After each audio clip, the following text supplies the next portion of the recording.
حکومت دست فقیه باشد این به ضرر مذهبه. همین که شما میگید حکومت آید امر دایر باشه بین این که حکومت دست فقیه باشد، دست امام بسر باشد یا دست مردم عادی باشد. من به شما میگم حکومت در عصر غیبت یعنی دروغ گفتن.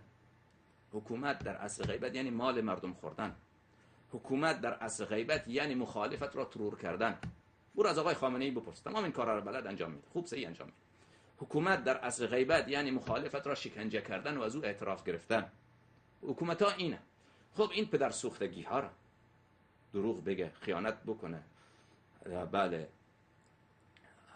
مال مردم بخوره، شکنجه بکنه، ترور به یواشکی مخالف خدا ترور بکنه، اینها را به نام امام صادق علیه السلام، به نام امام زمان علیه السلام بیاد این کارا را انجام بده، این بهتره یا این را بگذاره که همین فساقی که انجام میدهن اینا انجام بده؟ کدامش بهتره؟